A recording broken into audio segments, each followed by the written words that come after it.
সমুদ্র সৈকতের রাতের দৃশ্য এটি।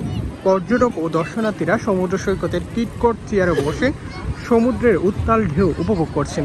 কেউ সমুদ্রের ঢেউ উপভোগ করছেন, আবার কেউ সমুদ্রের যে ঢেউর গর্জন সেটি শুনছেন। আমরা দেখতে পাচ্ছি যে দর্শনার্থীরা আসছেন দিনের চেয়ে রাতে সমুদ্র সৈকতে তারা ঘুরতে এসেছেন এবং তারা সমুদ্র সৈকতের প্রকৃতি উপভোগ করছেন। সেই দৃশ্য এই মুহূর্তে আমরা দেখতে পাচ্ছি এবং আপনাদেরকে দেখানোর চেষ্টা করছি কত সংখ্যক এখানে পর্যটক এসেছে। এবং এটি লাবণী পয়েন্ট, সমুদ্র সৈকতের লাবণী পয়েন্টে দেখতে পাচ্ছি এখানে অনেক বিনোদনমূলক ব্যবস্থা রয়েছে, বিশেষ করে ঘোড়া এবং জেট স্কি, সেগুলো কিন্তু এখন দেখা যাচ্ছে না। সেহেতু পর্যটকরা সমুদ্র সৈকতে এই মুহূর্তে সমুদ্রের তীরে দাঁড়িয়ে সমুদ্রের নানা সৌন্দর্য উপভোগ করছেন।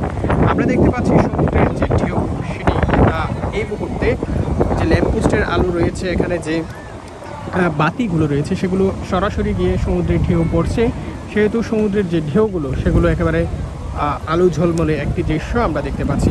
এবং যে দৃশ্য দেখা যাচ্ছে, যত চোখ যায় সারি সারি টিটকট চেয়ার রয়েছে, সেখানে বসেছে পর্যটকরা।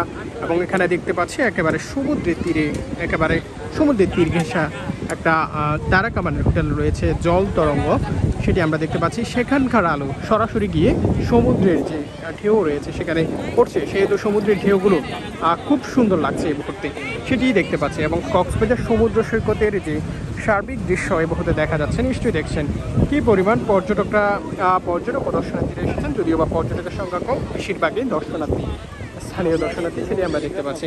এবং এই মুহূর্তে দেখা যাচ্ছে কক্সবাজার সমুদ্র সৈকতের চারিপাশে একেবারে মানুষের লোকারণ্যে মুখরিত, সেটি আমরা দেখতে পাচ্ছি। এবং আপনাদেরকে দেখানোর চেষ্টা করছি সমুদ্র সৈকতের যে লাবণী পয়েন্ট রয়েছে, লাবণী পয়েন্টে কী সুন্দর দৃশ্যটি আসলে দেখতে পাচ্ছি।